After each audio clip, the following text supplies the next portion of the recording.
जय हिंद प्यारे बच्चों। मैं संतोष कुमार मिश्रा आज आपके लिए लेकर आया हूं विद्युत से रिलेटेड कुछ इंपॉर्टेंट क्वेश्चन आंसर। ये क्वेश्चन आंसर आपके बोर्ड एग्जाम के लिए बहुत ही इंपॉर्टेंट है, तो आप इस वीडियो के माध्यम से अपने एग्जाम की तैयारी कीजिए, नोट्स बनाइए और बार बार रिवीजन कीजिए। एग्जाम के टाइम पे मैं आपके लिए वीडियो के फॉर्म में कुछ इंपॉर्टेंट क्वेश्चन मॉडल पेपर लेके आऊंगा और उम्मीद करता हूं कि आप ये मॉडल पेपर सॉल्व करेंगे, इसे अच्छे से बार बार देखेंगे, जिससे कि आपके क्वेश्चन आंसर की तैयारी बहुत अच्छे से हो जाए। करीब 3 से 4 मॉडल पेपर लेके आऊंगा मैं और आपको दिन में मात्र 30 से 45 मिनट देना होगा। आप अपने एग्जाम की तैयारी अपने हिसाब से करते रहें, लेकिन जो मैं वीडियो आपको उपलब्ध कराऊंगा उसे आप दिन भर में एक बार 2 बार जरूर देख लीजिएगा, जिससे आपके एग्जाम की तैयारी बहुत अच्छे से हो सके। और ये जो वीडियो मैं आपको उपलब्ध कराऊंगा इसमें आपके लिए प्रश्न भी रहेंगे और साथ में उत्तर भी रहेंगे, और उत्तर मैं समझाते हुए आपको बताऊंगा। जब आप इसे सुनेंगे समझेंगे तो निश्चित रूप से आपका ये जो क्वेश्चन आंसर है, जो इंपॉर्टेंट क्वेश्चन आंसर है, वो पूरे का पूरा तैयार हो जाएगा। तो चलिए अब शुरू करते हैं आज का वीडियो।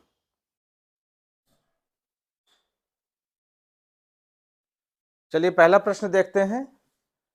विद्युत परिपथ में सामान्यतः उपयोग होने वाले कुछ अवयवों के प्रतीक चिन्ह। ये बहुत ही इंपॉर्टेंट क्वेश्चन है, लगभग हर साल पूछा गया है, तो इसकी तैयारी आप बहुत अच्छे से कीजिएगा और जितने भी प्रतीक चिन्ह दिए हुए सभी की तैयारी कीजिएगा। चलिए देखें, सबसे पहले विद्युत सेल। विद्युत सेल के लिए इधर ये प्लस और माइनस, एक बड़ा और एक छोटा, ये विद्युत सेल कहीं भी लगाते हैं विद्युत सेल बैटरी, तो इसी तरीके से उसको दिखाया जाता है। दूसरा है बैटरी या सेलों का संयोजन। विद्युत सेल पहला हो गया, दूसरा सेलों का संयोजन। तो ये जो एक है इसी को 3 बना दीजिए आप। ये पहला बड़े से स्टार्ट करना है, पहला वाला ये बड़ा, फिर छोटा, फिर बड़ा, फिर छोटा, फिर बड़ा, फिर छोटा। ध्यान रखिएगा, पहले बड़ा फिर छोटा, फिर छोटे से जोड़ के बड़ा, और बड़े के बाद फिर छोटा, फिर ये बड़ा फिर छोटा। इस तरीके से आपको ये बैटरी का संयोजन तैयार करना है। खुली प्लग कुंजी या स्विच, ये स्विच कहलाता है। ये खुली कुंजी है, इसमें ये इस तरीके से ब्रैकेट का निशान बनाइए कोष्टक का और दोनों तरफ एक लाइन खींच दीजिए, तो ये हो गया खुली कुंजी या स्विच। और ये है बंद स्विच। बंद स्विच में बस बीच में डॉट लगा देना है। तार संधि, भाई ये तार है, इसको जोड़ना है तो आपने यहाँ जोड़ दिया, ये यहाँ पर आप इसको थोड़ा सा डॉट कर दीजिएगा, ये तो ये तार संधि। इसके बाद बिना संधि के तार क्रॉसिंग। तार क्रॉसिंग या बिना संधि की, संधि नहीं होगी तो क्या होगा, एक तार ऐसे जाएगा, एक तार उसके पीछे से ऐसे निकल गया, मतलब दोनों ज्वाइंट नहीं होंगे, तो ये तार क्रॉसिंग हो गया। तार क्रॉसिंग इस तरह से कराया जाता है। फिर विद्युत बल्ब, विद्युत बल्ब का ये एम जैसा बना दीजिए आप स्ट्रक्चर। प्रतिरोधक, ये प्रतिरोधक हो गया, ये ऐसे। परिवर्ती प्रतिरोधक, प्रतिरोधक में एक तीर का निशान ऐसे लगा दीजिए, तो ये क्या हो जाएगा, परिवर्ती प्रतिरोधक। एमीटर, एमीटर में बीच में एक सर्कल कीजिए, ए लिख दीजिए, इधर प्लस और इधर माइनस। वोल्ट मीटर में वेरी सिंपल, वी कर दीजिए, इधर प्लस और इधर माइनस। इस तरह से ये आपके जो प्रतीक चिन्ह है वो तैयार हो जाएंगे और बहुत ही इंपॉर्टेंट है, तो सबसे पहले आप इसको इस चैप्टर में तैयार कीजिएगा। नेक्स्ट, विद्युत लैंपों के तंतुओं के निर्माण में टंगस्टन का ही उपयोग क्यों किया जाता है। तो देखिए मैं सिर्फ आंसर लिख रहा हूँ, क्वेश्चन आप बनाना सीख लीजिएगा। लिखना है तो सिर्फ इतना नहीं लिखना है जितना मैंने लिख दिया है, सुन लीजिए, इतना नहीं लिखना है जितना मैंने लिखा है, आप इसको पूरा लिखिए।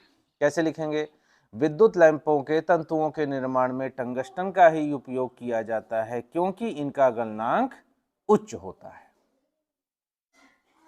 अगला प्रश्न, विद्युत संचारण के लिए प्रायः कॉपर और एल्युमिनियम के तारों का उपयोग क्यों किया जाता है।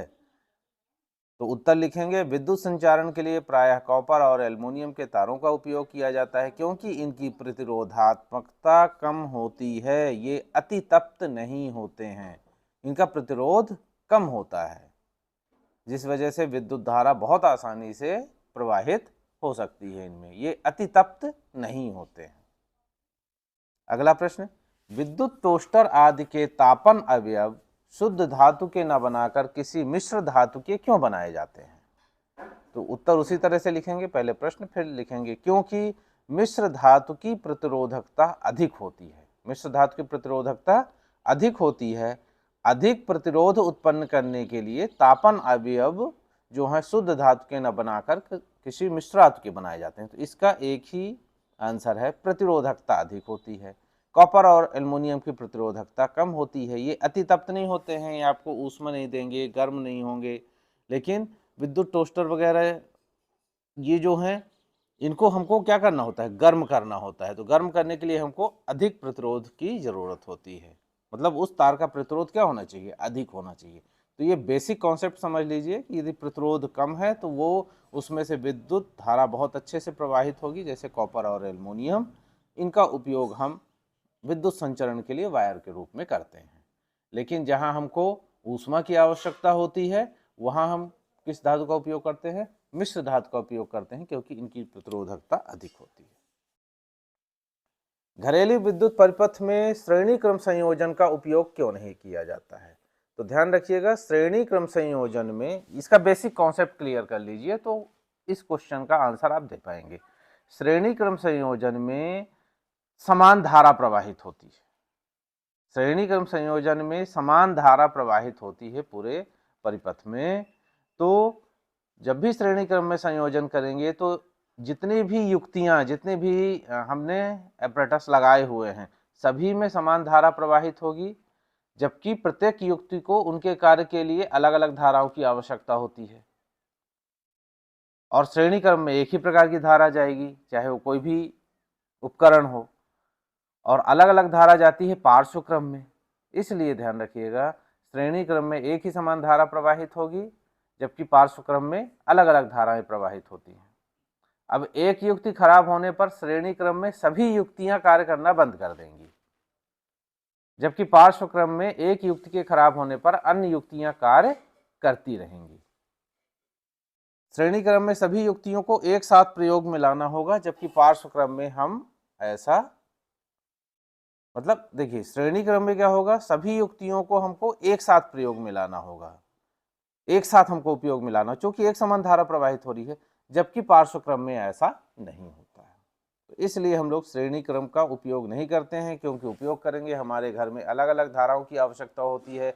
कोई उपकरण जो है वो उसको ज़्यादा धारा चाहिए, किसी उपकरण को कम चाहिए, तो श्रेणी क्रम में संभव नहीं है। और दूसरी बात, यदि एक खराब हुआ तो सभी बंद हो जाएंगे काम करना, तो ऐसा नहीं चाहिए। इसलिए पार्श्व क्रम का उपयोग किया जाता है, क्योंकि पार्श्व क्रम में धाराएं अलग अलग प्रवाहित होती हैं और एक युक्ति के खराब होने पर अन्य जो उपकरण हैं वो भी कार्य करते रहते हैं। ऐसा नहीं है कि एक कार्य करना बंद कर दिए तो सभी कार्य करना बंद कर दें।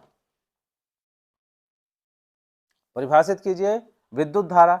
आवेश प्रवाह की दर को विद्युत धारा कहते हैं, इसका मात्रक एम्पियर है। विद्युत परिपथ किसे कहते हैं? किसी विद्युत धारा के सतत एवं बंद पथ को विद्युत परिपथ कहते हैं। इंपॉर्टेंट है। विद्युत धारा का तापीय प्रभाव क्या है? जब किसी प्रतिरोधक में विद्युत धारा प्रवाहित की जाती है तो ऊष्मा उत्पन्न होती है। इस परिघटना को विद्युत धारा का ऊष्मीय प्रभाव कहते हैं। जैसे विद्युत आयरन, विद्युत हीटर, गीजर आदि। मतलब ये क्या करते हैं? ऊष्मा उत्पन्न करते हैं। सबसे बड़ी बात, ऊष्मा उत्पन्न करते हैं, ताप उत्पन्न होता है, जिसकी वजह से हम अपने कार्य कर पाते हैं। जैसे आयरन करना है कपड़ों में, तो जब आयरन गर्म होगा तभी हम उसका उपयोग कर पाएंगे। तो ये गर्म किसकी वजह से होता है? विद्युत धारा के तापीय प्रभाव की वजह से होता है। विद्युत विभव क्या है और विभवांतर क्या है? दोनों में थोड़ा सा अंतर है, अच्छे समझिएगा। एकांक धनावेश को अनंत से विद्युत क्षेत्र के किसी बिंदु तक लाने में किए गए कार्य को इस बिंदु का विभव कहते हैं। इसका मात्रक वोल्ट है। कहां से? एकांक धनावेश को अनंत से विद्युत क्षेत्र के किसी बिंदु तक लाने में किए गए कार्य को। अब विभवांतर क्या है? विद्युत क्षेत्र में एकांक धनावेश को एक स्थान से दूसरे स्थान तक लाने में जो कार्य किया जाता है उसे विभवांतर कहते हैं। विभवांतर में समझ लीजिए, एक स्थान से दूसरे स्थान तक और विद्युत विभव में अनंत से किसी बिंदु तक या अनंत से किसी स्थान तक लाने में किए गए कार्य को तो विद्युत विभव में अनंत से एक अंक धनावेश आता है और विभवांतर में एक पॉइंट से दूसरे पॉइंट के बीच में, एक स्थान से दूसरे स्थान के बीच में लाने में जो कार्य किया जाता है उसे कहते हैं हम विभवांतर। ओम का नियम, तो ओम के नियम के अनुसार यदि किसी चालक की भौतिक परिस्थितियों में कोई परिवर्तन न हो तो चालक के सिरों के मध्य उत्पन्न विभवांतर उसमें प्रवाहित होने वाली विद्युत धारा के समानुपाती होता है। ये याद कर लीजिएगा, बहुत ही सरल है ये ओम का नियम। और गणितीय रूप में कैसे लिखेंगे, तो ये लिखेंगे V समानुपाते I, V समानुपाते I, V मतलब यहाँ हो गया विभवांतर और I हो गया विद्युत धारा। तो विभवांतर जो होता है विद्युत धारा के समानुपाती होता है। ये समानुपाती का चिन्ह हटेगा तो ये एक नियतांक आ जाएगा जिसे R कहते हैं, जो कि प्रतिरोध है। तो V बराबर RI।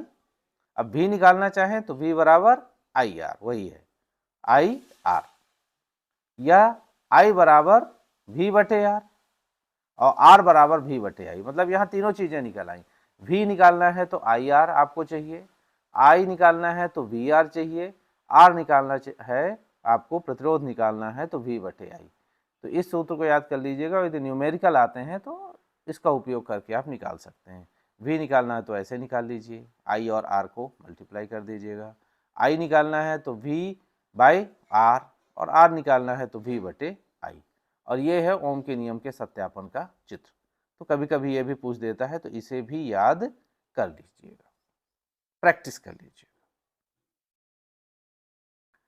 एक और इंपॉर्टेंट क्वेश्चन, प्रतिरोध क्या है? किसी चालक के प्रतिरोध को प्रभावित करने वाले कारकों के नाम लिखिए। ये लास्ट ईयर 2024 में पूछा जा चुका है, फिर भी क्योंकि बहुत इंपॉर्टेंट क्वेश्चन है फिर से पूछा जा सकता है, इसलिए बहुत अच्छे से तैयार करिए।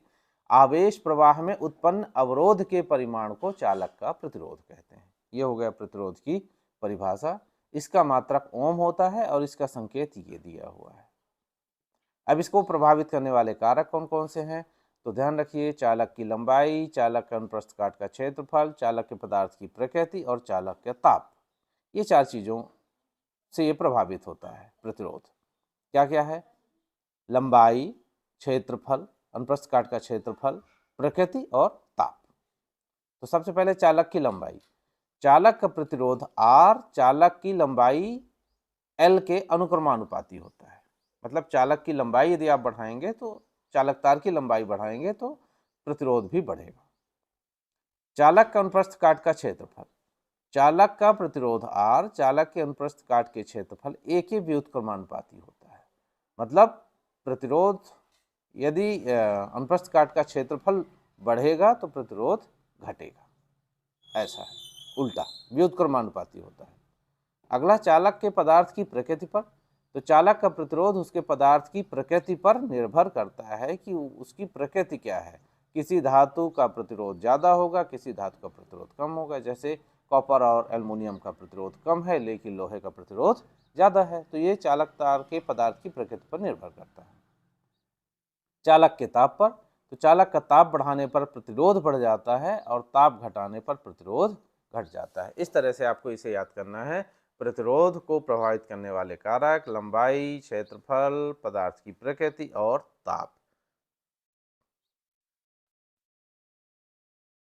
एक और इंपॉर्टेंट क्वेश्चन, जूल का तापन नियम क्या है? तो जूल के तापन नियम के लिए आप इस चीज को याद कर लीजिएगा, इसको बार बार प्रैक्टिस कर लीजिए। H बराबर I² RT, बस इतना याद कर लेंगे, बाकी तो सब आप लिख लेंगे। कैसे लिखेंगे वो बता रहा हूं मैं। H जो होता है वो क्या है? H है ऊष्मा की मात्रा, जूल में इसको व्यक्त करते हैं। ये H क्या है? ऊष्मा की मात्रा। H मतलब हीट मान लें, हीट, ऊष्मा की मात्रा। I क्या है? I है विद्युत धारा, पहले भी पढ़े हम लोग, I विद्युत धारा है। R क्या है? R प्रतिरोध है, ओम में होता है। और T क्या है? समय है, T टाइम, R रेजिस्टेंस। ठीक है, तो इस तरह से हो गया। अब यदि इस नियम के अनुसार कोई कहे आप एक्सप्लेन कीजिए, तो बहुत इजी है एक्सप्लेन करना।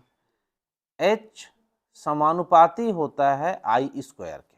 ये इस नियम के अनुसार H समानुपाती, बराबर को हटा के आपने क्या लगा दिया? समानुपाती लगा दिया।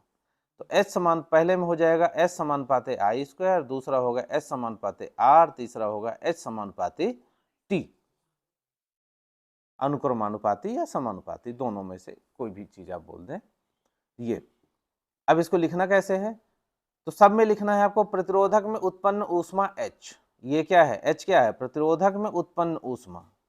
तो प्रतिरोधक में उत्पन्न ऊष्मा H उसमें प्रवाहित धारा I के वर्ग के अनुक्रमानुपाती होती है। I का वर्ग है यहाँ, तो H जो होता है प्रतिरोधक में उत्पन्न ऊष्मा उसमें प्रवाहित धारा I के वर्ग के अनुक्रमानुपाती होती है।